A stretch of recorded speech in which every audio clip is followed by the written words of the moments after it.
আমার দালাল আমার সাথে প্রতারণা করেছে। আমার দেশের থেকে সর্বপ্রথম বলছিল স্যালারি বলতে ভাই আমরা 1,000 টাকা পাই। সবই ঋণের পরে আসছি। দালাল আমার কাছে 5,70,000 টাকা নিয়েছিল। এই যে ওনার হাতে যে দেখতে পাচ্ছেন, উনি হচ্ছে এই কাজ করে। আপনি এখানে জব করেন? আমি এখানে ভাই আমি সাপ্লাই থেকে আসছি। সাপ্লাই থেকে হ্যাঁ। কয় বছর হলো আসছেন? আমি আসছি মে মাসের 31 তারিখে 25 সালে।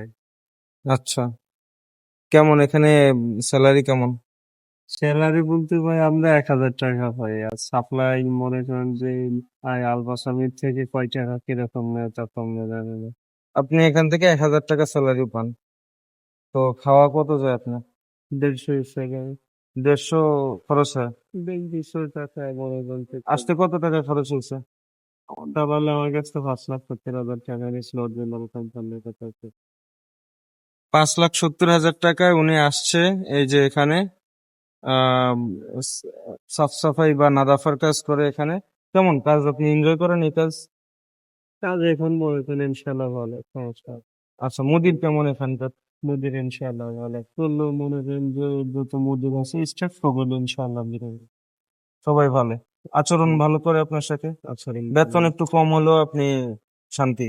এখন বেতন মনে করেন আমাদের বাংলাদেশ থেকে বসিক বেতনে 1,000 টাকায় পাঠাইছে, ইনশাল্লাহ আমরা সেই দিতে। যাক, আলহামদুলিল্লাহ। কিন্তু মনে করেন আমার দালাল আমার সাথে প্রতারণা করেছে।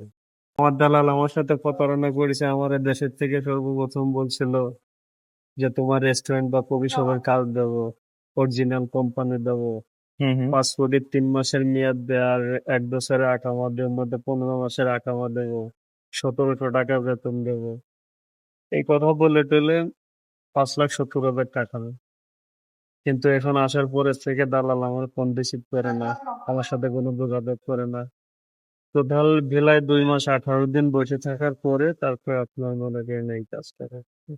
একজন প্রবাসী ভাইয়ের পুরন কথা শুনলাম, প্রায় 5.5 লাখ টাকার উপরে খরচ করে উনি আসলো। উনি আসার পর ওনার পরিস্থিতি আপনারা শুনলেন।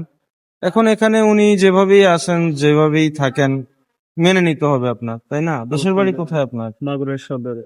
মাগুরা সদরে। আর আপনার এখন ইকামা আছে? এখন এক্সপায়ার হয়েছে আপনার নভেম্বর মাসে 28 তারিখ। এক্সপায়ার হয়ে গেছে। আচ্ছা, এরপর আর ইকামা রিনিউ করেনি? এটা কি করবেন কোম্পানি, মনে করেন যে আপনার একসাথে আমরা আছি 9 জন না 7 জন জন্য একসাথে আসছিলাম। তার ভিতরে টোলটা একজনের করেছে, সিরিয়াল বাই করছি স্যার। আচ্ছা টাকা মানে সমস্যা নেই, আচ্ছা আচ্ছা। কোম্পানির সুযোগ সুবিধা বুঝে কোম্পানি করবে। এখানে আপনার কোনো অসুবিধা হয়? না ইনশাল্লাহ। বসরা ভালো?